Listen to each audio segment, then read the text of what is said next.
পাহাড়ে শান্তি ফেরাতে ঐক্যের ডাক নাহিদ ইসলামের। গোপালগঞ্জে জারি রয়েছে ১৪৪ ধারা, গণগ্রেফতার হচ্ছে না, দাবি স্বরাষ্ট্র উপদেষ্টার। এখনো জট খোলেনি খুলনার সাবেক যুবদল নেতা মাহবুব খুনের।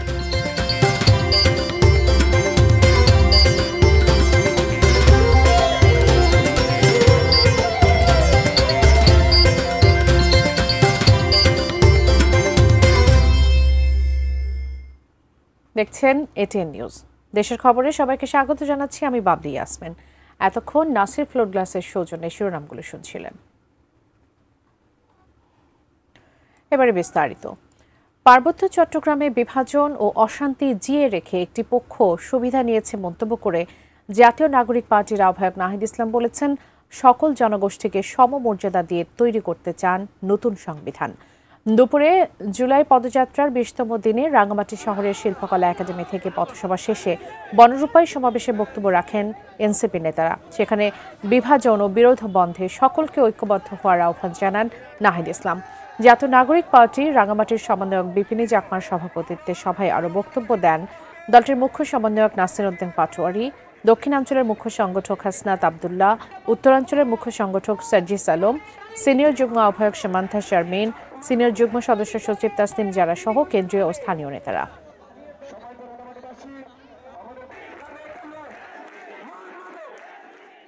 সকল জনগোষ্ঠী এখানে নির্যাতিত, অধিকারহীন, ফলে আমাদের লড়াইটা আমাদেরকে একসাথেই করতে হবে, কাউকে বাদ দিয়ে করা যাবে না। যে অশান্তি, যে বিভেদ বছরের পর বছর জিয়ে রাখা হয়েছে, সেই অশান্তি এবং বিভেদকে দূর করতে হবে এবং বাংলাদেশের সার্বভৌমত্ব, আঞ্চলিক অখণ্ডতা এবং জাতীয় নিরাপত্তার জন্য আমরা সবাই ঐক্যবদ্ধভাবে লড়াই করব। রাঙ্গামাটিতে এনসিপির জুলাই পদযাত্রার ২০তম দিনের কর্মসূচি শেষ হয়েছে।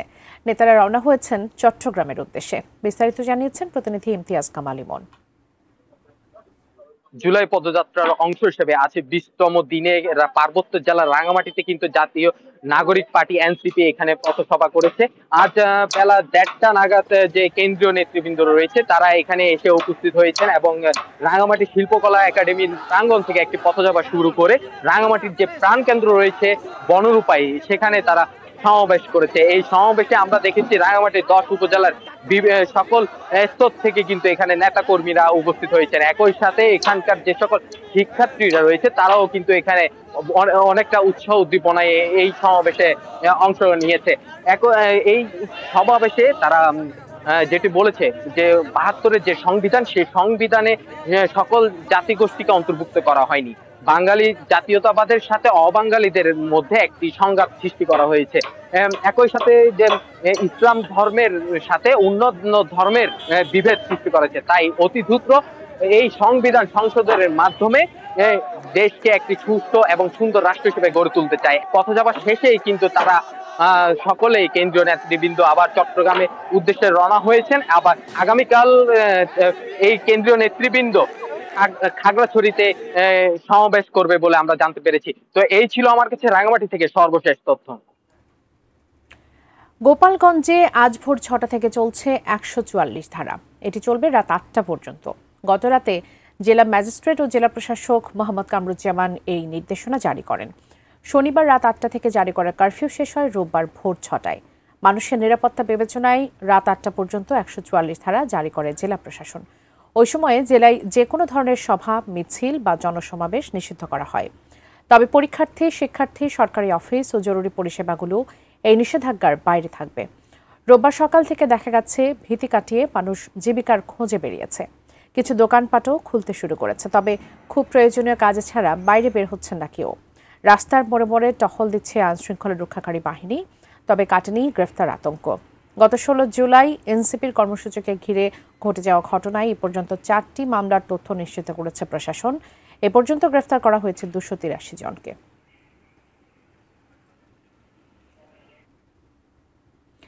দর্শক, গোপালগঞ্জের সার্বিক পরিস্থিতি জানতে সরাসরি যুক্ত হচ্ছে প্রতিনিধি সজীব বিশ্বাসের সঙ্গে। সজীব, এখনকার পরিস্থিতি জানাবেন। দুপুর গড়িয়ে যাচ্ছে, এখন জনমনে আতঙ্ক এখনো কেটেছে কিনা, সার্বিক পরিস্থিতি কেমন দেখতে পাচ্ছেন? বাবলি, জনমনে আসলে আতঙ্ক থাকলেও কিন্তু যারা খেটে খাওয়া মানুষ রয়েছে তারা কিন্তু পেটের তাগিদে কিন্তু বাইরে বের হচ্ছেন, এবং এমনি গোপালগঞ্জের সাধারণ মানুষ যারা রয়েছেন তারা কিন্তু এই তাদের আনাগোনা কিন্তু বেড়েছে। আজকে এই ঘটনার চতুর্থ দিনে এসে পড়লো, এবং এর পর কারফিউর যে বিষয়টা, কারফিউ আজকে সকাল 6টার দিকে কিন্তু শিথিল করা হয়েছে, কিন্তু 144 ধারা কিন্তু জারি রয়েছে গোপালগঞ্জে রাত 8টা পর্যন্ত। এবং আরেকটু যদি বলে রাখি যে এখন পর্যন্ত গোপালগঞ্জে মোট 4টি মামলা কিন্তু হয়েছে এই ঘটনাকে কেন্দ্র করে, এবং এই 4টি মামলায় নতুন করে কিন্তু 17 জনকে গ্রেফতার করা হয়েছে, এবং এরপরেই কিন্তু এই আদালতের মাধ্যমে তাদেরকে কিন্তু জেল হাজতে পাঠানো হবে। আমি এই মুহূর্তে দাঁড়িয়ে রয়েছি গোপালগঞ্জ চিফ জুডিশিয়াল ম্যাজিস্ট্রেট আদালত ভবনের একদমই সামনে। আপনি দেখতে পাচ্ছেন যে পুলিশের ভ্যানে করে যারা আসামি রয়েছে তাদেরকে কিন্তু এই আদালতে আনা হচ্ছে, এবং আদালতের মাধ্যমে এরপরেই কিন্তু এই সকল আসামিদের জেল হাজতে পাঠানো হবে। আরেকটু বলে রাখি যে আমাদের গোপালগঞ্জ জেল হাজত থেকেও কিন্তু অনেক আসামি পার্শ্ববর্তী যে সকল জেলায় জেল রয়েছে সেই সকল জেলায় তাদেরকে পাঠানো হচ্ছে, এবং আসলে সাধারণ মানুষের মধ্যে কিন্তু একটি গ্রেফতার আতঙ্ক কাজ করছে। এই জন্যও কিন্তু অনেকে দোকানপাট খুলছেন না, বা অনেকেই মনে করছেন যে 144 ধারা যেহেতু চলছে সেহেতু আজকে দোকান না খুলি। তো সবকিছু মিলিয়ে আসলে থমথমে পরিবেশ অনেকটা কেটে গেছে, কিন্তু মানুষের মধ্যে একটা গ্রেফতার আতঙ্ক রয়েছে। বাবলি, আপনাকে ধন্যবাদ। দর্শক, গোপালগঞ্জের সবশেষ পরিস্থিতি জানছিলাম সহকর্মী সজীব বিশ্বাসের কাছ থেকে। গোপালগঞ্জে গণগ্রেফতার করা হচ্ছে না, যারা অন্যায় করেছে তাদেরকে গ্রেফতার করা হচ্ছে জানিয়ে 144 ধারা ধীরে ধীরে তুলে নেওয়া হবে বলে মন্তব্য করেছেন স্বরাষ্ট্র উপদেষ্টা অবসরপ্রাপ্ত লেফটেন্যান্ট জেনারেল মোহাম্মদ জাহাঙ্গীর আলম চৌধুরী। সচিবালয়ে সাংবাদিকদের এক প্রশ্নের জবাবে আইন শৃঙ্খলা পরিস্থিতির প্রতি সন্তোষ প্রকাশ করে সুষ্ঠু নির্বাচনের আশ্বাস দেন তিনি। ধারাটাও আবার আস্তে আস্তে উঠে নেওয়া হবে, অন্যায় করলে সে গ্রেপ্তার হবে। আমি একটা কথাই বলছি, কোনো অবস্থায় যেন সে দুষ্কৃতিকারী ছাড়া না যেন পায়, আর যেন যে অপরাধ করে নাই যে যেন কোনো অবস্থায় ধরা না পড়ে। এই আইন শৃঙ্খলা বাহিনী সুষ্ঠু নির্বাচন করতে পারবে না কেন? আইন শৃঙ্খলা বাহিনীর যে প্রস্তুতি, আরও তো অনেক সময় রয়ে গেছে, আমাদের প্রস্তুতি রয়ে গেছে, আমাদের ট্রেনিং হচ্ছে, আমরা ট্রেনিং প্রোগ্রাম করে দিচ্ছি, আমরা তো প্রস্তুতি নিয়ে নিচ্ছি, আল্লাহ দিলে করতে কোনো অসুবিধা হবে না। সময় হলো একটা বিরতি নেবার, ফিরে এসে আরো যা থাকছে।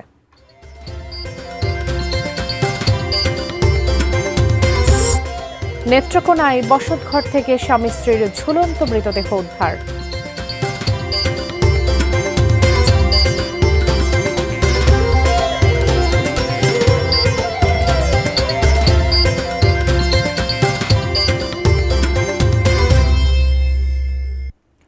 স্বাগত আরও একবার, দেখছেন দেশের খবর। খুলনায় সাবেক যুবদল নেতা মাহবুবুর রহমান খুনের সপ্তাহ পেরিয়ে গেলেও চাঞ্চল্যকর হত্যাকাণ্ডের রহস্য পুরোপুরি উদ্ঘাটন হয়নি এখনো। 4 জন গ্রেফতার হলেও কুলকিনারা পাচ্ছে না পুলিশ। মাহবুবের পরিবারের অভিযোগ, তদন্ত নিয়ে তালবাহানা চলছে। খুলনা বিভাগীয় প্রতিনিধি মোহাম্মদ অসীমের তথ্য ও ছবি নিয়ে দেখুন ডেস্ক রিপোর্ট।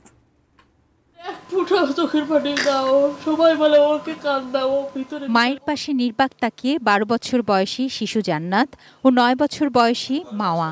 স্বামীকে হারানোর বেদনা, বিচার এবং ছোট্ট মেয়ের ভবিষ্যৎ নিয়ে দুশ্চিন্তায় স্ত্রী।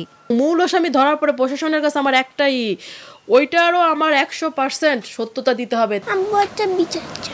11 জুলাই দুপুর দৌলতপুর থানার মহেশ্বরপাশা পশ্চিম পাড়ার নিজ বাড়ির সামনে দৌলতপুর থানা যুবদলের সাবেক সহসভাপতি মাহবুবুর রহমান মোল্লাকে গুলি করে হত্যা করে সন্ত্রাসীরা। মাত্র 1.5 মিনিটের কিলিং মিশনে তার পায়ের রগ কেটে মৃত্যু নিশ্চিত করে যায় ঘাতকরা। সিসিটিভির ফুটেজ বিশ্লেষণ করে 3 জনকে শনাক্ত করে পুলিশ। 4 জন গ্রেপ্তার হলেও হত্যাকাণ্ডের রহস্য উদ্ঘাটন হয়নি। পরিবারের অভিযোগ, মূল আসামিরা পার পেয়ে যাচ্ছে। যে গডফাদার, যার দ্বারা টাকা দিয়ে মারা হয়েছে, তার যেন সঠিক বিচার হয়। প্রকৃত খুনিদেরকে সামনে এনে দৃষ্টান্তমূলক শাস্তি দাবি করছি। পুলিশ কর্মকর্তারা বলছেন, আধিপত্য বিস্তার, দলীয় কোন্দল, চাঁদাবাজি, মাদক ব্যবসা, চরমপন্থীদের সঙ্গে সম্পর্ক, কুয়েটে সংঘর্ষের ঘটনাসহ বিভিন্ন দিক মাথায় রেখে তদন্ত চলছে। আসামিও শনাক্ত করা গেছে। মূল যারা জড়িত আপনারা দেখেছেন যে একটি সিসি ক্যামেরা ফুটেজ আমরা পেয়েছি, সেখানে 3 জনকে মোটরসাইকেলে যেতে দেওয়া হয়েছে। আমরা তাদেরকে আমরা আইডেন্টিফাই করতে পেরেছি। মাহবুবুর রহমান মোল্লার বিরুদ্ধে দৌলতপুর সহ বিভিন্ন থানায় মাদক, মারামারি সহ বিভিন্ন অপরাধে 8টি মামলা রয়েছে। গত 18 ফেব্রুয়ারি কুয়েট শিক্ষার্থীদের সঙ্গে স্থানীয়দের সংঘর্ষের সময় রামদাহাতে অবস্থান নেয়ার আলোচনায় আসেন মাহবুবুর রহমান। এ ঘটনায় সংগঠন থেকে বহিষ্কারও হন তিনি। তুনাজিনা তনু, ডেস্ক রিপোর্ট, এটিএন নিউজ। সময় হলো আরেকটি বিরতির, ফিরছে একটু পর, সঙ্গে থাকুন।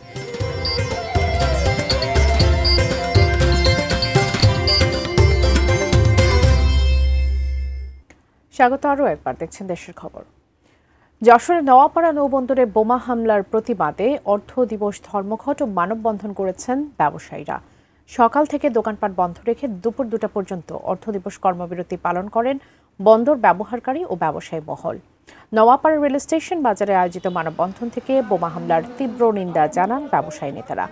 48 ঘন্টার মধ্যে জড়িতদের গ্রেফতার করা না হলে অনির্দিষ্টকালের জন্য ব্যবসা প্রতিষ্ঠান বন্ধ রেখে নওয়াপাড়া অচল করে দেওয়ার হুঁশিয়ারি দেন তারা। শুক্রবার ভোররাতে নওয়াপাড়া নৌবন্দরের পেট্রোল বোমা হামলা চালায় দুর্বৃত্তরা। তার প্রতিবাদে নওয়াপাড়া বন্দর ট্রাক ট্রান্সপোর্ট সমিতি আয়োজিত মানববন্ধনে আমদানিকারক, রপ্তানিকারক প্রতিষ্ঠানের মালিক, কর্মচারী সহ বিভিন্ন রাজনৈতিক দলের নেতা এবং শ্রমিকেরা অংশ নেন।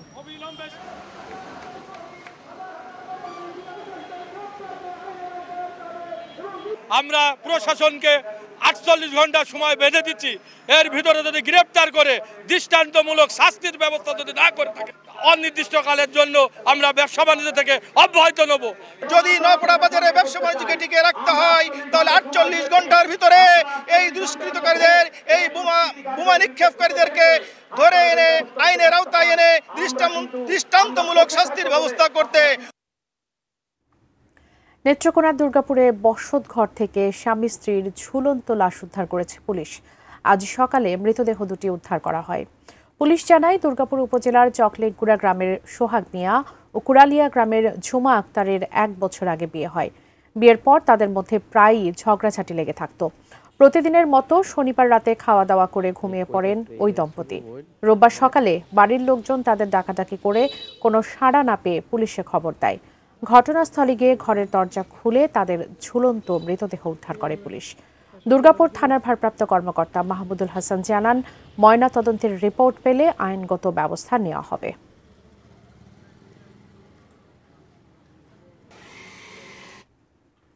দেশের খবর শেষ করার আগে নাসির ফ্লোর গ্লাসের সৌজন্যে শিরোনামগুলো আরেকবার।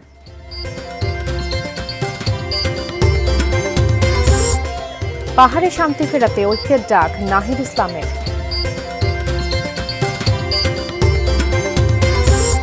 গোপালগঞ্জে জারি রয়েছে 144 ধারা, গণগ্রেফতার হচ্ছে না, দাবি স্বরাষ্ট্র উপদেষ্টার। এখনো জট খোলেনি খুলনার সাবেক যুবদল নেতা মাহবুব খুনের। নেত্রকোনায় বসতঘর থেকে স্বামী স্ত্রীর ঝুলন্ত মৃতদেহ উদ্ধার।